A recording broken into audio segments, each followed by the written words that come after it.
Angela Rae here. In my continuing coverage of the Flint-led water crisis, more talks on Capitol Hill as the mayor of Flint makes an appearance.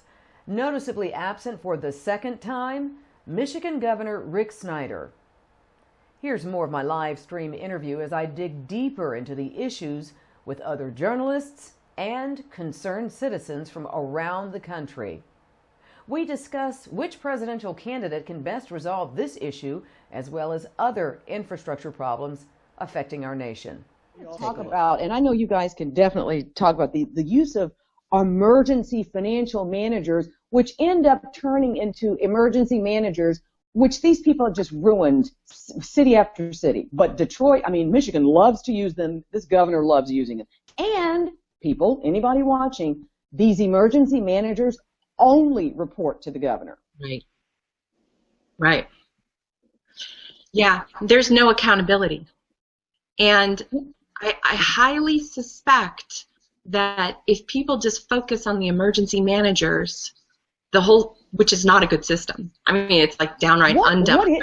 So what is that system? Is it akin to if there's a crime and you have an outside source who looks into it, like the FBI or whatever, or the Justice Department? I'm trying to find, what is this akin to? What is this like? Martial law. Got you. Got you. Think martial law. What are we in, Poland? What's going on? Well, they are little czars. They're right. The idea being, if a community is so badly mismanaged that it's going to go bankrupt or it can't manage to pay its debts, that you'll put some professional in charge to get the books in order. But see, this again, you're not treating the core problem. These communities can't. It's not always because it's bad. That the corrupt politicians certainly might play a role, or graft, or feather bedding. Those things can all have a role in a community's finances getting out of. But these are poor.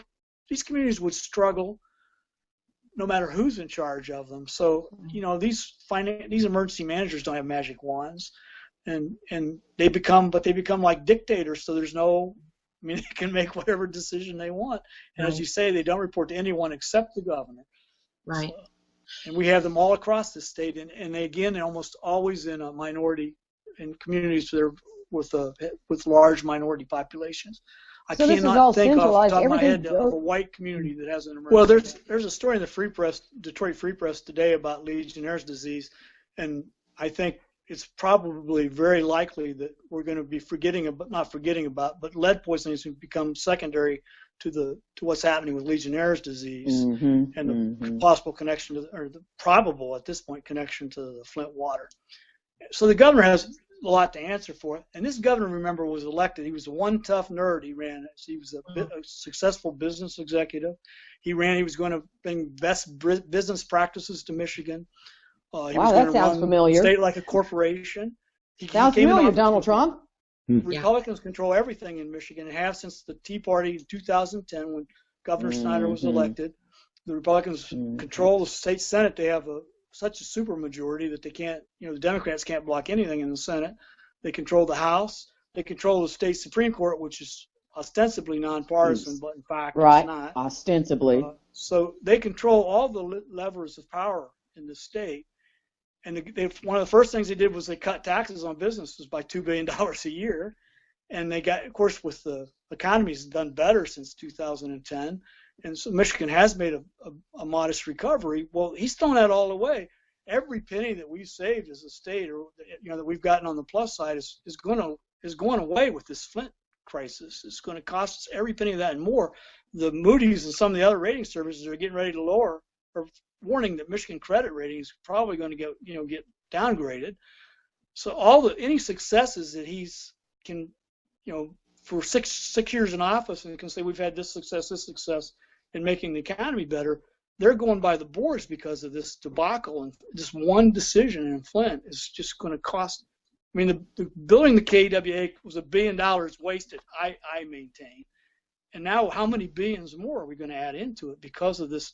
Because we had no adult supervision. We had nobody with the power or the common sense or the courage or the grit to say, no, you can't do this. Who is accountable ultimately to these people who is going to make it right for these people? The rashes, the issues now with one woman told me that she has 3 sons, I think, 3 or 4, and they all now have developmental issues. And I said, well, wait a minute, did they have those issues before? She said, no. There is a marked, you can tell when this happened versus, when it started versus when it,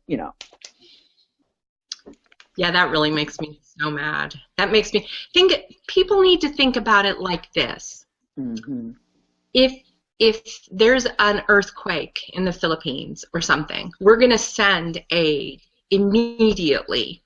If we need to start a war somewhere, we're going to send those big bladders, those big military bladders of water that will feed a city, sustain a city.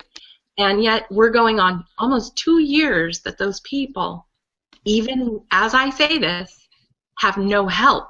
There's plenty of talk, but no help. I'll ask you guys something, and you don't have to answer if you don't want to, but is there any, because I am tired of hearing about all these political candidates, but is there any political candidate running right now for president who you think might provide that adult leadership like Mike is calling for?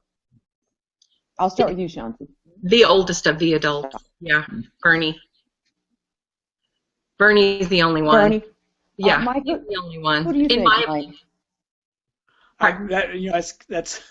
That's kind of above my pay grade. I haven't even made up my mind, so I wouldn't want to tell.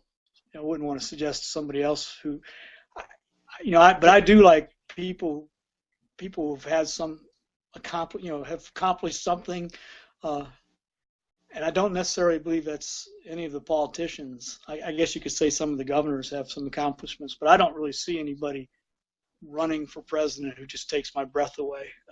I just don't see it. That's Jack. What about you?